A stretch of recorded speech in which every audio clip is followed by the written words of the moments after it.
Welcome to the Intentional Leader Podcast presented by Reenergize Professional Coaching. We appreciate you listening in and learning with us. The stories and leadership tips you hear will help you become a great leader. Listen intentionally. Now, to our host, Sean Olson. Hi, everyone. Welcome to this episode of the Intentional Leader Podcast. This is a podcast where you hear real stories of people just like you who have become extraordinary leaders.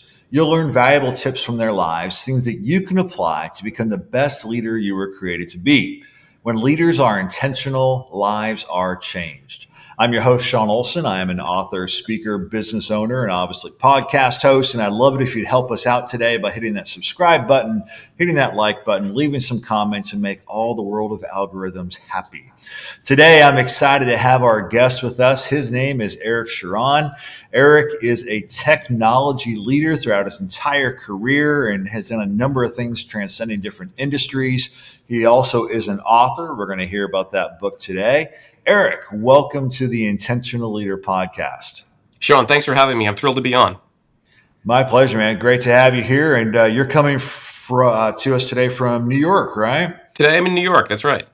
All right. You jump around the country with your job with Intuit, but we're glad to have you here. So, Eric, you're familiar with the show. When we start every show, just getting to know our guest a little bit. So walk us through a little bit of your professional career and leadership lessons learned along the way.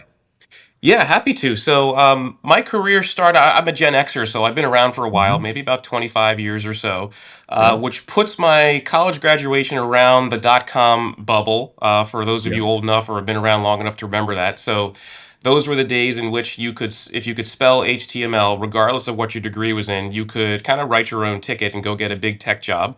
At the time, selling imaginary widgets and creating the likes of Amazon.coms all over the place. Right. I actually have a degree in marketing with a minor in human resources and computer science, as well as a MBA. Non-technical degrees, which actually helped me a great deal in my career, speak what I call English to business, but also translate complex technical concepts into plain English so people and leaders can make decisions and write checks to invest.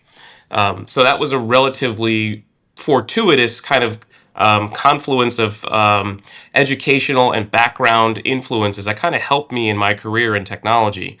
I always tell my teams that technologists, especially architects, where I spent a lot of time, their job is to really take complex things and make them simple enough so that people can make choices and decisions about them as well as understand it.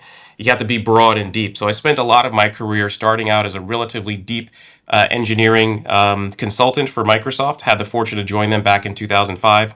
Spent 10 years or so being a willful individual contributor, meaning that lots of folks within the company said that, hey, you're in the top 12% of the organization performance-wise. We need you to lead a team. And coming to Microsoft, I had been an early in career manager, and it took away a lot of my energy. The administration, the performance reviews, I was not ready for it at the time. I really love technology. The organization, as many organizations do, reward high performers by promoting them and making them leaders. Right. As we know, that can be extremely harmful to talent, right? If they're not ready for it, or they don't want it, or that maybe they just don't even know yet, but once they're in it, they're like, this is terrible. I want to go back to writing code. So I spent the next 10 years or so doing that, and transitioned into the Microsoft's engineering teams. I worked as the chief architect of the Azure platform, did a stint in Windows and Office, and focused on data as well. All throughout that journey, one of my leaders came to me and said, hey, Eric, you've gone fast by yourself for a long time now. And I need you to go far. And the only way to do that is together. And I'm like, well, I am. I'm actually, I love leading. I just didn't have a passion for managing. So he's like, yes, that's only going to get you so far. And he's like, I need you to lead a team. And so I said, all right, I'll do it. But I actually, at that time in my career, I was ready for it. And I really found passion in championing people. I think one of your questions was like, what are maybe some of your leadership missteps, or what have you learned? So my first role was, hey, I just need to scale myself out. Like, it's the most self-centered way of thinking about Mhm. leading. Is like, there Right. just needs to be more of me. I make good in this company, so therefore there's got to be more people like me. And if I just gather them all together, things will be Yeah. terrific, right? Very self-centered, very naive, but I did it, right? And so I hired a bunch of folks that thought like me, that talked like me, had the same talent and capabilities.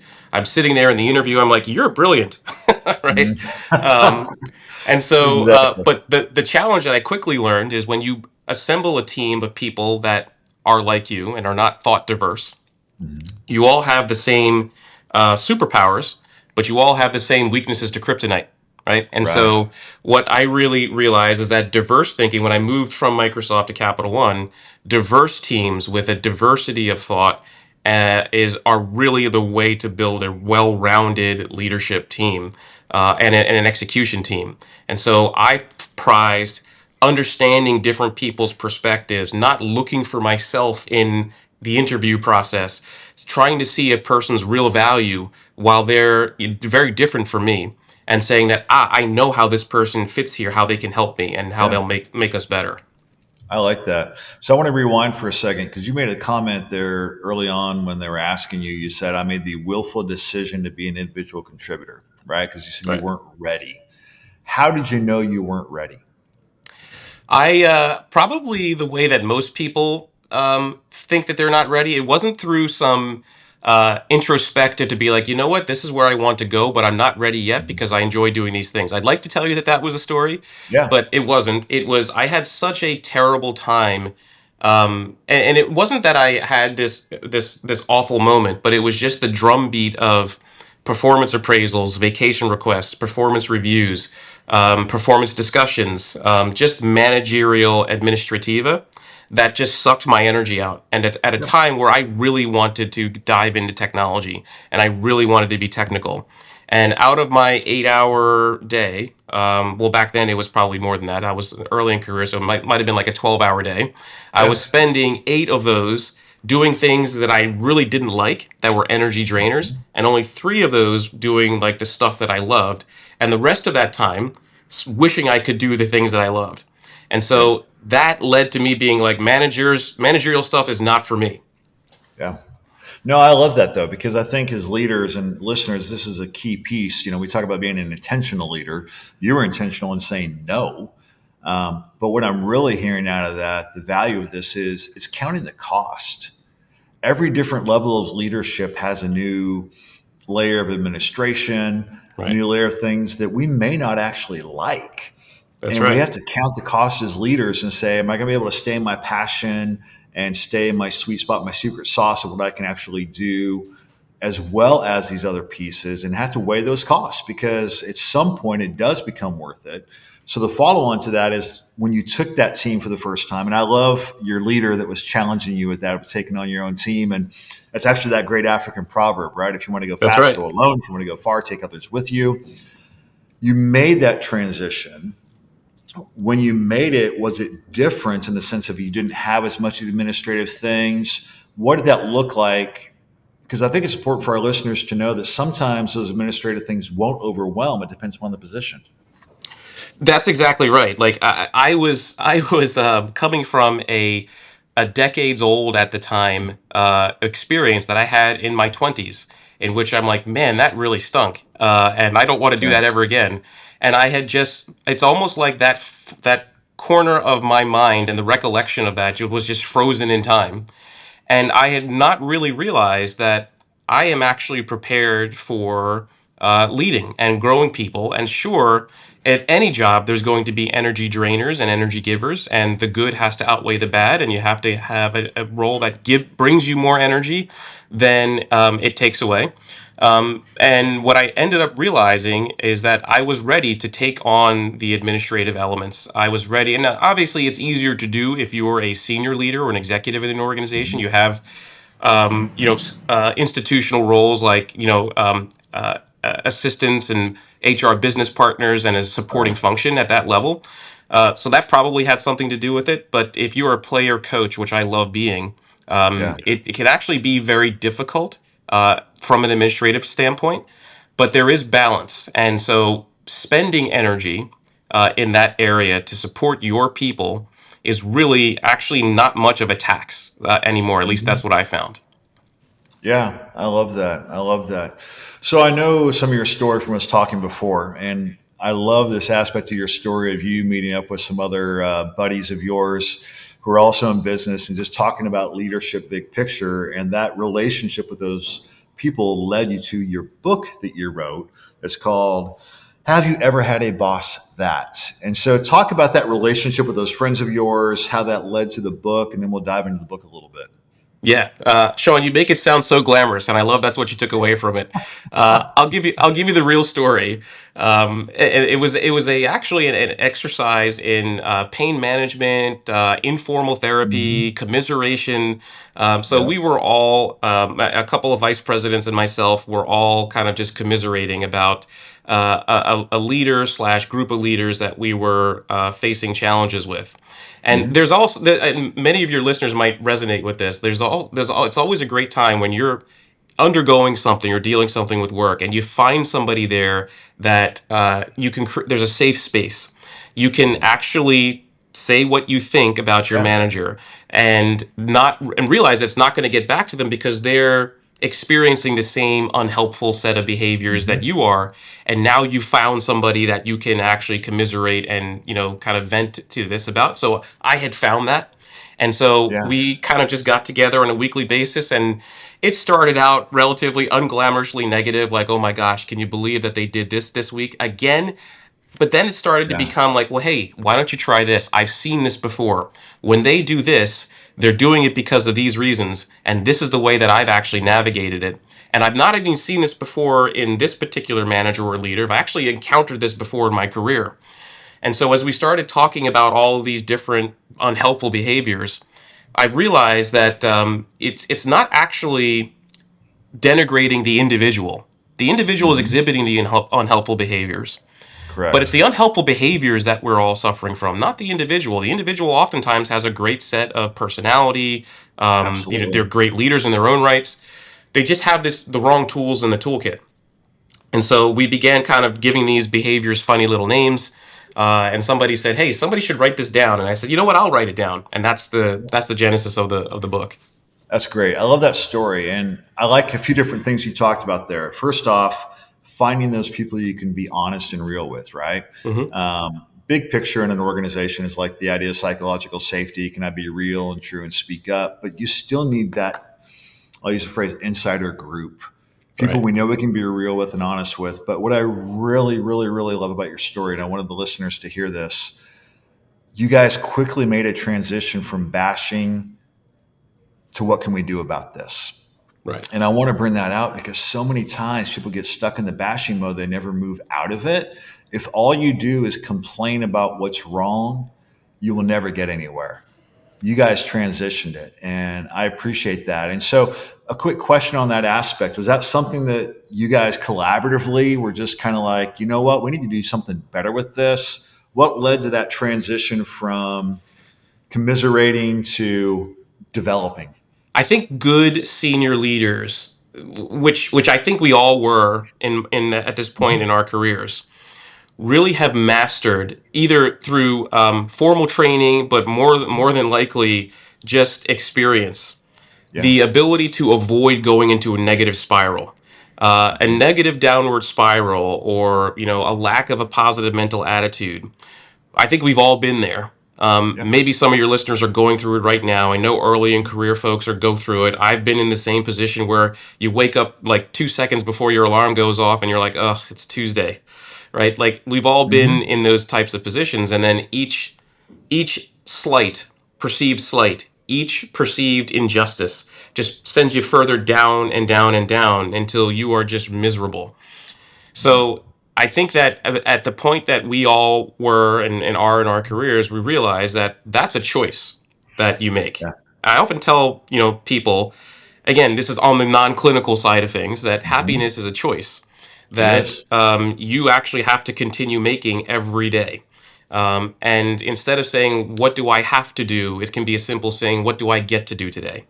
Nice. And so those things, I think we all had a good sense about us. And it's something that we coach earlier in career folks on.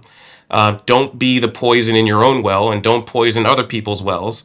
It's Yeah. easy to be negative. It takes effort, energy, perseverance, determination, and intelligence to be positive. And so we make the choice every day. And so, yes, it feels good to commiserate. We're not walking on water over here. Right. But at the same time, we quickly realize, all right, it's too much complaining. What are we going to do about this? Yeah. You guys made the intentional decision to say we're going Yeah, to make something positive out of this, which is a huge aspect of it. And, you know, I know I study psychology and different things, and I don't always get everything exactly right as far as quoting it, but there's that thought out there that you become the sum of the five people closest to you. that's You were interesting. fortunate and they were fortunate to have you, where you guys were like, no, let's build something out of this. Let's make something positive out of it. And, if you are listeners in that place where you're surrounding yourself with people that are constantly commiserating, it may be time to find a different group. Try to navigate that group, try to turn them intentionally into a positive light, like Eric did with his people. If you can't, find somebody else that's willing to go that route with you. Yeah, it's part two of the book. After I go through all the archetypes, is really dedicated to saying that you kind of get to define your own reality Yeah. to a certain extent. And again, this is on the non-clinical scope of things, but the idea is that you have the option of not taking it personal, realizing that these unhelpful behaviors are rarely about you as an individual. It's just a function of that person, the stress that they're under, their motivations, their inability to find the right tool in the right situation. And you get to not just suffer in silence, but with a positive mental attitude, you get to actually grow yourself and grow your leader. Yep. I love that. I love that. So let's dive into the book a little bit. Listeners will have links to the book down below in the show notes. But part one of this, you guys developed 9 archetypes, right? That's right. 9 of them. And so, listeners, really quick, I'm going to go through what they are, and then I'm going to ask Eric to really dive into 2 of them. But I like the names of these. You have the surprise, you have the emergency broadcaster, the complainer, the amnesiac, the firefighter, the order taker, the raw nerve, the attack sub, and the LIFO, which is last in, first out. And great names. I love that because it draws you in, right? Like, what's that really going to say? Where's that one going to go? We don't have time for all 9. So, Eric, I want you to pick 2 of them to go into for me. And I want to say your 2 favorite ones, but I want to hit that from a different perspective. Your favorite one in a positive light, and your favorite one in the sense of like, this one really has pulled me down in the past. I've had this in my past, and this is how I navigated it. So, give me those 2 archetypes and talk about them. Yeah, absolutely. Maybe I'll start with the one that I encountered earliest in my career. And I just wrote an article in Harvard Business Review about this archetype. It's called the firefighter. Mm-hmm. So the firefighter manager is really one of the hardest working and dynamic and quick thinking individuals that you'll ever meet. And again, these are I call them archetypes because these behaviors manifest across different people in different organizations, and you'll begin to see these behaviors reoccur. You'll be shocked, maybe horrified when you originally encounter them, and then eventually you're going to be like, wait, I've seen this before. I know this type of this behavior. But the firefighter is really a manager that, as I describe in the book, gets a dopamine hit when there's a crisis. They're excellent in crises. They can prioritize. They can simultaneously receive streams of information and make quick tactical decisions that will pull everything together to solve problems. And so early in my career, and all the stories in the book actually came from my professional experiences. Names have been changed to protect the innocent, but Yeah. there was an e-commerce system that we were supporting, and we were woken up. This was the days before we had VPN going into work. You actually had to come on site. And so there was a giant network operations center in this organization I was working at. The payment processor was down, money was not moving. And so this manager rallied everybody. Everybody drove into the office at 2 a.m. It was a novel experience the first time. It was exciting. We were kind of like firefighters, but Yeah. nerds, the nerd version. And we were just, in this network operations center coding things. My manager, who at the time was not a coder, sat down, learned to coded some components. We deployed them. Money started moving again. We are literally high-fiving. The next morning, CEO comes down the hallway and goes to my manager. Thank you so much for pulling us out of the fire. You did an amazing job, and thank you to your whole team. And that was the end of it. Now, it happened again the 2 weeks Hmm. later, and we're like, all right, it was kind of exciting again. But at this point in my mind, I'm thinking, why is this happening again? Like, what could we do to prevent this? This is not cool if this is going to continue. And it did continue. Third time, fourth time, not so Yeah. exciting. The opposite, in fact. And so many of us said, well, hey, this is not great. Well, let's figure out the way out of this. Hmm. And lo and behold, the person that was our biggest roadblock into finding a way out of this was the firefighter manager. And many of your listeners might be like, well, if you could solve and prevent a fire, why would you not want to do that? And the answer is that this particular archetype their value as a professional is in putting out fires. If there are no fires, what do they do here? And whether that's a conscious recognition or it's subconscious, that means that they are not going to be open or willing to listen to any type of solution that leads to prevention of the fire. And so in the book, I talk about how you can, if you're subject to one of these, and in the Harvard Business Review article as well, what you can do, things you can say, how you can grow your manager to realize prevention is actually better. You're going to get recognized for a short term time, especially if your organization is in the phase in which you're moving fast and breaking things. But when more senior leaders from industry come in and they're like, hey, everyone's okay. Thanks for putting out the fire. How do we prevent this from happening again?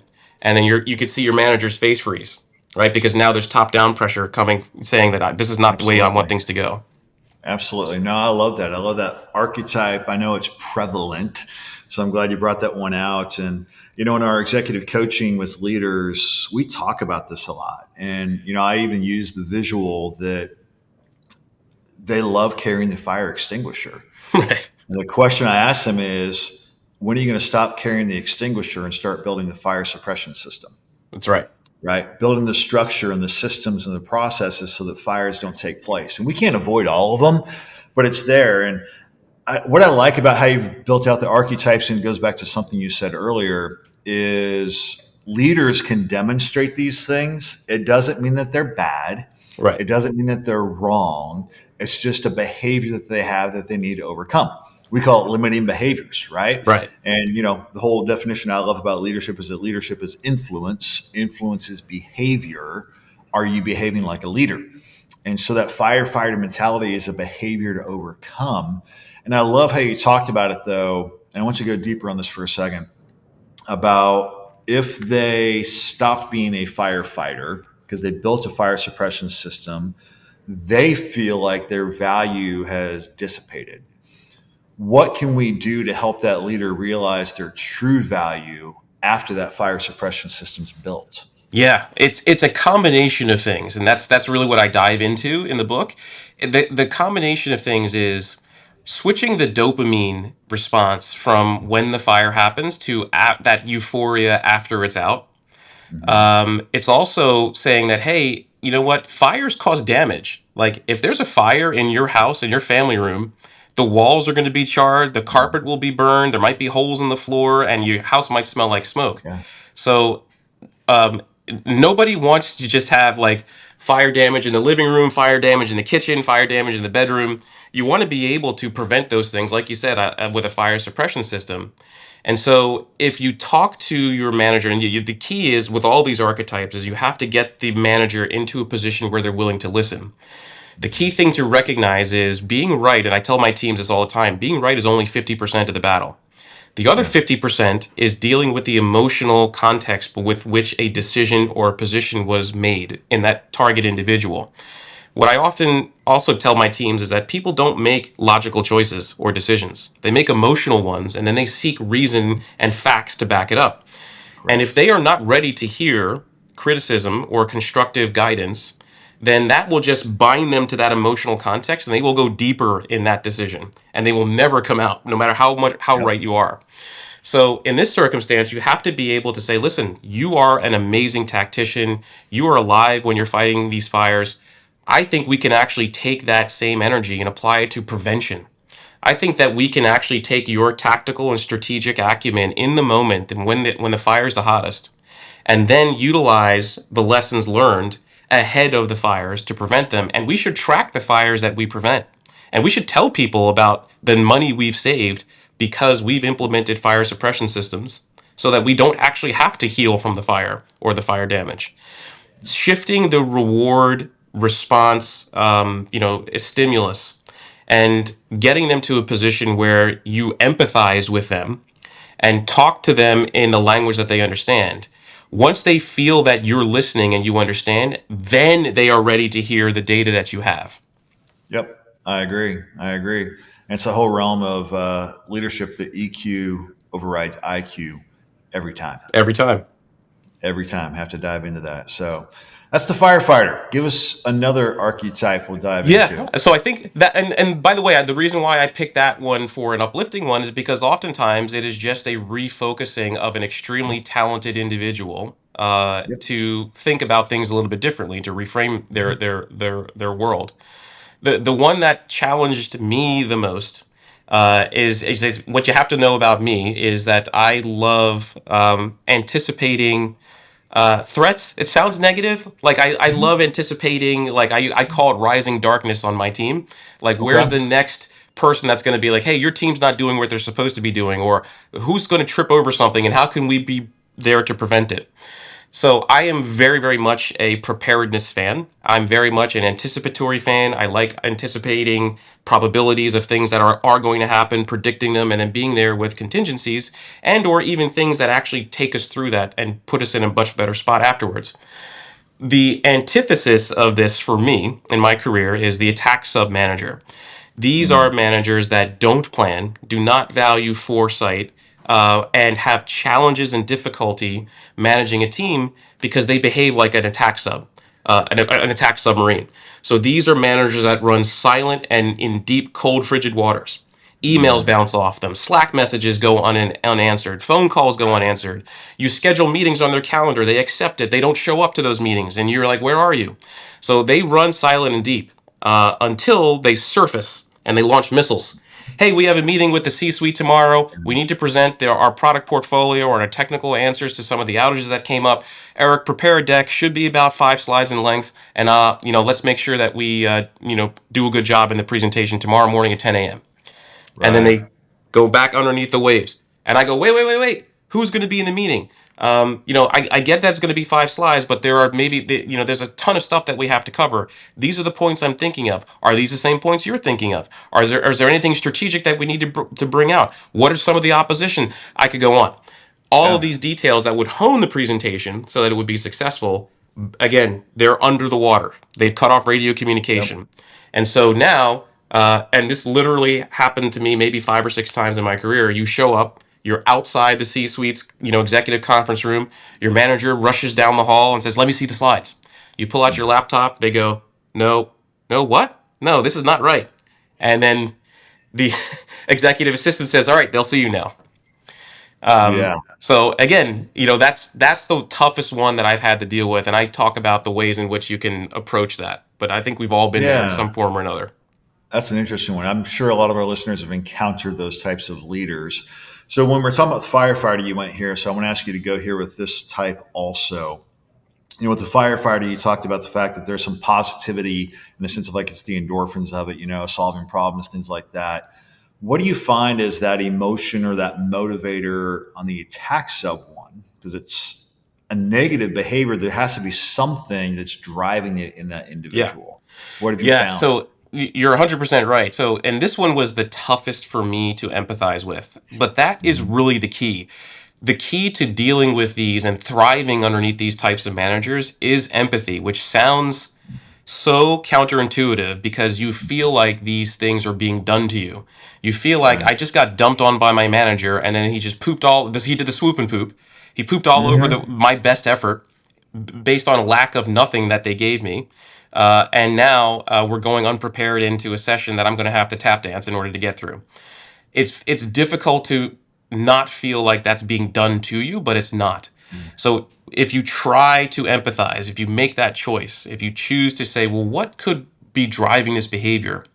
It's usually based on focusing on the challenges associated with that person's workload. they are just underwater. And in many Mm-hmm. instances, in most of these that I've seen, is that they don't know how to say no to things. They Yep. constantly, either for opportunity, and not just for themselves but for their teams. Yes, I want my team to take part in this, strategic cloud investment strategy opportunity, Mm-hmm. or I want my team to have these opportunities because it's going to be good for the team. It'll be good for me as a leader. So yes to Yeah. that. Yes to that. Yes to that. Yep. And before long, there's 1,000 unread messages deep in their inboxes, and you're just 1,001. Or Yep. in Teams or Slack, there's hundreds of unread messages, and they're text messages. There's just no response. Phone calls get unanswered, and you realize that they're not doing it because of any malicious intent. They're doing it because they're now in a situation, mainly of their own making, but for good reasons. But you can help them out of it. And saying that, hey, it must be tough trying to field all these opportunities. It's difficult to say no.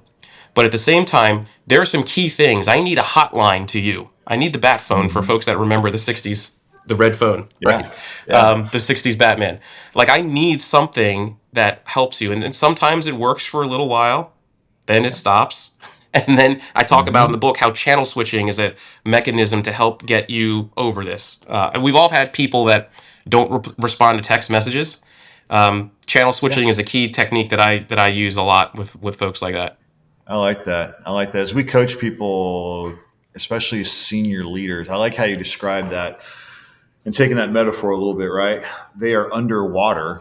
They're in over their heads, and oftentimes it's of their own making. Hmm. And I like the empathy side of it, what you were just sharing there. And I would encourage listeners, if you're going to a manager that is in a tech sub, a great question is, so Eric, I'm just going to pretend you're my manager and you are one of those. I know you're not. Pretend you are. You'd be like, Right. hey, Eric, what can I do to set you up for success? Because it flips their thinking of like, wait a minute, he or she's behind me, even though I know I'm doing these types of things, right? But Right. when you put in that positive light of what can I do to set you up for success, Eric, you may not even have an answer right away because it's like a question that's like out of left field for them. And that's where you can follow up with stuff you were saying, kind of the FAQ. Well, what if? Well, what if? Well, what Right. if? But they also might have some incredible answers, right? And it makes them Exactly. start thinking. And instead of us saying, why do you keep doing this to me? It's, what can I do not to help you overcome a problem, but just what can I do to set you up for success? Yeah, you're 100% right. That ultimately is a conversation that you want to wind up at. You do have to balance that, I found, with understanding and communicating how the unhelpful behavior, not the manager necessarily, but the unhelpful behavior is affecting you and or the team. The challenge is that these behaviors persist in silence, because these are the only tools in their toolboxes. Many managers, I often say, managers manage how they were managed, or leaders lead how they were led.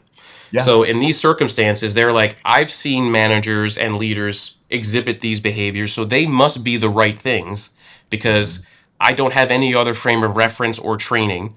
And this Right. is how all leaders have behaved. And so this is what I must, to do to be successful. And this is something that I often focus on. And to me, in my experience, there's been an imbalance of preparedness for leaders in corporate, in a corporate environment. Most professional leadership training are directed towards people that are in our category. Executive leaders that have been around for a long time, have 500 or so people, or maybe 1,000 people working for them, or more. Yeah. And that's important, by the way, because managing a team like that requires a completely different set of skill sets, as I've learned. But really, where we also need to invest is those early in career leaders, so that they don't pack their toolboxes with the wrong archetypical behaviors that I write about. That they say that, I'm actually going to fill my toolboxes with helpful tools from Yep. industry and from professionals that know about these things and can coach me through it. And I'm going to lead with those tools. That, I think, is an underserved component of professional training for new managers and new leaders. I agree 100%. So I want to ask another question. The whole conversation about the book so far and the archetypes has been from the perspective of leading up, right? Here's what I do Hmm. if I have a manager that is one of these 9 archetypes. A lot of our listeners are solopreneurs, entrepreneurs. They have their own teams and things like that. Just talk for a minute about the value to me to self-identify. Oh yeah. What type of a leader am I? Or maybe I'm probably two or three of the archetypes, not just one. How does the book help me in the self-identification and helping myself navigate through? Yeah, this is excellent point, Sean. Because you might think that because I wrote about these archetypes that I am immune to them, right? Like I've Right. left these things behind. Not Mm-hmm. so. As I'm writing these things, I'm like, oh gosh, I am part of the amnesiac. I often Mm-hmm. solve the same problem twice, and I forgot I did it because Mm-hmm. again, I'm under such immense load, and my teams who are politely like, oh yeah, you mentioned that last week. And I hear, oh, great, I did mention it, and now I've solved it. And then in reality, I've already solved it and had given orders. Yeah. And usually I'll say things like, oh, boy, I'm better than I thought I was because I'm solving the same problem like two times. Exactly. So I use that as an example because as I was writing these, we're all in these, right? We've Mm-hmm. all come up under leaders and we've all either adopted some of their unhelpful tools and unhelpful behaviors and now are wielding them to against, not against, but, with our own teams. And if you're a leader, certainly everybody has to answer to somebody. If you're an entrepreneur or you're a CEO, you've got a board of directors or you have angel Absolutely. investors. But you also have people that depend on you. And so looking and reading through these archetypes and looking at it saying that, hey, you know what, maybe I do this. And then one of the things that I do is I didn't want this to be a traditional self-help book in which you just talk about the academic, you should do this and you should avoid these things and here's some helpful tips. That's there. But I tried to couch it in narratives, fresh narratives. The emergency broadcaster is one. And I begin with a story of two characters.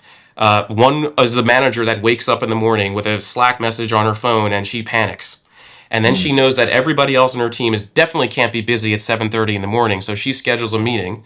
And then everybody is joining from their cars as they're dropping off their screaming kids to daycare, Yep. getting in the coffee in the line at Starbucks, going up the elevator when there's no signal, and you're trying to join your manager's meeting.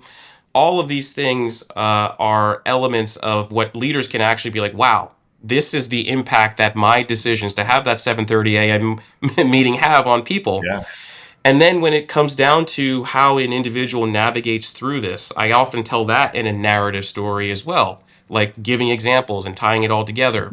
Mhm. And so my hope is, as a executive leader, as an entrepreneur, as a startup, founder, you are going to have these examples told through narrative illustrations that help you see not only maybe I do this, but hey, I need to avoid this and I need to change. Yeah.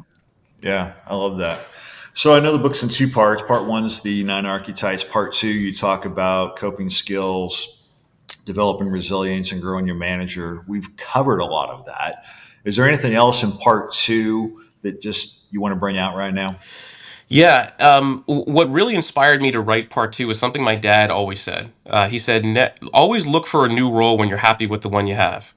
And Mm. it didn't really make sense to me in my 20s until I Yeah. realized the value of it and the reasoning behind it for early in career folks or maybe experienced folks is you never want to run from a burning building. You want to run towards something because the chances Hmm. the idea is if you run from a burning building, Yep. you might run into another one that's even more on fire than the one you came from. Yeah. And so everything looks good when you're coming from a position of pain.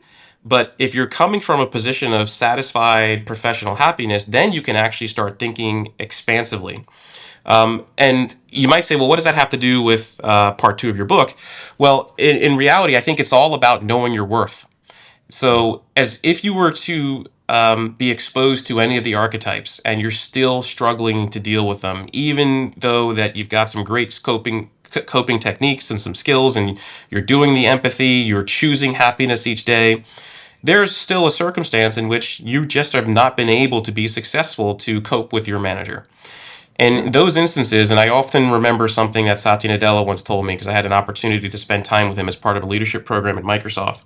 He says people don't Yep. quit organizations or teams; they quit managers. And Absolutely. so, with that realization, you have to realize that hey, I'm throwing good energy after bad, and I know my worth as an individual. It's time for me to, while I'm professionally happy, to look towards something else, to work for another type of leader. And in many instances, it even allows you to go into the interview process differently. Instead of saying like, gosh, I hope that I am the perfect match for what they're looking for, you say that these are my talents and capabilities and experiences. What is your leadership style? And so actually, if you're Yeah. successful at it, you're interviewing your leader at the Yep. same time to figure out if there's a match, more so than being the perfect cookie cutter example of what they want.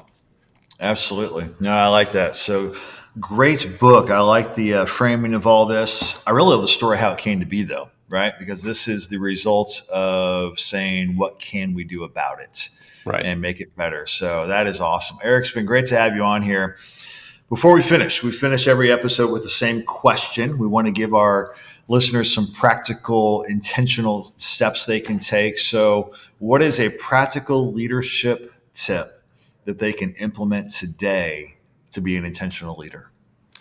I think one thing that is often overlooked, at least by me, is recognition. And recognition typically doesn't come in the form of, hey, great job, here's a bonus. That actually, it might feel great to the person receiving that in the moment, but then it feels transactional. And then you're like, well, hey, that's just my salary, right? Mm-hmm. So recognition that I found, thinking about this as a employee who likes to be recognized, as well as a leader of a large team that values recognition, it's often in the form of taking them as an example and just showing senior leaders, giving them exposure to the top echelons of an organization, that this person really did an amazing thing and they exemplify the values of the organization, great leadership, great results. And a lot of times that goes a much longer way than giving them a bonus. If Great. you can do both, that doesn't hurt. But Yeah. individual recognition from senior leaders and visibility oftentimes is a great way to motivate people. Some people don't like it. So the other thing is, the world was made for extroverts, and it surprises lots of people that I am a introvert. Mm-hmm. I've just become really, really good at pretending to be extroverted when it counts Yep. in sessions like this, Sean, or in a Yeah. boardroom or in meetings. But in many instances, it's exhausting. So some people don't like it. So just be sensitive to what motivates your folks and what types of individuals they are. Great tips. Great tips. I love that. What I'm happiest about right now, Eric, is this is, I don't know, we're in the 50s, almost 60 shows, and that's an original tip. We haven't had that one on the All right. podcast yet. So that's awesome. Eric, Excellent. it's been great to have you here. Listeners, in the show notes, you can find the book. You can find a way to get a hold of him if you'd like to do that. But Eric's been great to have you here. Keep doing a great job with Intuit, but even beyond that, impacting leaders through your book and through speaking to other people. I appreciate you being here. Sean, thanks for having me on. It's been great. All right. Have a great day. You too. Thank you for tuning in to this episode of the Intentional Leader Podcast presented by Reenergize Professional Coaching. Be sure to see the show notes for links to Reenergize Professional Coaching and links to contact our guests. Now, hit that subscribe button so that you are alerted with every new episode of the Intentional Leader Podcast.